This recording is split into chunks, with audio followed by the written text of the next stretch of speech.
नमस्कार मित्रांनो, कसे आहात? मी आहे योगेश अलीकरी आणि तुम्ही बघत आहात रोमिंग व्हील्स. आणि आज आहे मी सिल्क रूटवरील अतिशय महत्त्वाच्या टप्प्यावर. व्हिडिओत पुढे जाण्याआधी आधी तुम्ही फॉलो करा. तुम्हाला खूपच नवीन नवीन आणि इंटरेस्टिंग माहिती या प्रवासामध्ये मिळणार आहे. गेले कित्येक वर्ष मी सिल्क रूटवरती अभ्यास करतोय. मागच्या वर्षी मी इराणमधील Tehran, Tabriz, Bazargan, Armenian silk route part असेल तो पाहिला होता. त्यानंतर सिल्क रूटबद्दल सर्वात महत्त्वाचं ठाणं जे बाजारपेठ असेल ते इस्तानबुल, त्या शहरालाही मोटरसायकलवरून भेट दिली होती. त्या अगोदर भारतामधील सिल्क रूटचा टप्पा जो की नथुला खिंडीतून येणारा सिल्क रूट आहे तो पाहिला होता. आणि त्यानंतर माझी एक इच्छा होती की तिबेटमधील मला सिल्क रूट पाहायचा आहे. चायना त्या भागामध्ये मला जाऊन तो सिल्क रूट पाहायचा होता आणि ते स्वप्न आता माझं पूर्ण होतं आहे. मी आहे चायनामधील झिंजियांग प्रांतातील तर्पण नावाच्या गावामध्ये. आणि इथे एक 2600 वर्षापूर्वीची एक ऐतिहासिक सिटी आहे, एन्शंट टाऊन म्हटलं जातं. आणि त्याचबरोबर माझ्या हातात एक पुस्तक आहे, त्याचं नाव आहे पेरिप्लस ऑफ हिंदुस्तान, खंड पहिला. लेखिका आहेत सुनंदा भोसेकर.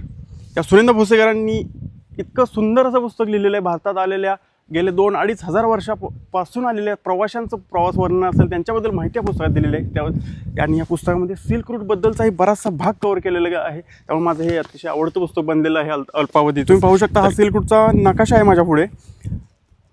आणि हे आहे हिंदुकुश पर्वत, हा आहे कुनलुन पर्वत. परवा मी कुनलुन पर्वतातून तिबेट प्लाटोवरून कुनलुन पर्वतातून खाली उतरलो आणि आता मी अक्कासाऊ, कुचा आणि या मार्गावरून काशगरला नाही जाणार. काशगर किर्गिस्तानला जातं. मी जाणार आहे गुज्जा, युगिन या मार्गावरती, म्हणजे सिल्क रूटच्या या ब्रांचवरतून मी प्रवास करतो आहे. आणि त्याचसोबत या पुस्तकामध्ये मला फैयान, युआन च्वांग, यी जिंग अँड कंपनी यांच्याबद्दल माहिती मिळते. हे जे चायनामधून आलेले प्रवासी होते यांच्याबद्दल माहिती मला मी जसं सांगितलं की तर्पण या एन्शंट टाऊनवरती आहे. पाठीमागे ते साईडचं नाव लिहिलेलं आहे. बाजूला ते टाऊन आहे. जसं आपल्याकडे हम्पी बदामी आहे किंवा हडप्पा मोहिंजोदडो आहे किंवा धोलावीरा आहे, जे कसे ऐतिहासिक ठिकाण आहे जे उत्खननामध्ये सापडलेले आहेत, तसंच हे एक ठिकाण आहे जे 2600 वर्षापूर्वीपासून गाडलं गेलेलं होतं.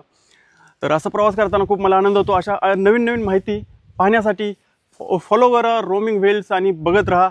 आपले जर्नी एन्जॉय करा. तुम्हाला मी जगभरातील वेगवेगळ्या कोण्यामधील असणाऱ्या ठिकाणावरती घेऊन जाईल आणि अशीच एक अभ्यास आणि ऐतिहासिक सफर घडवेन. Thank you very much.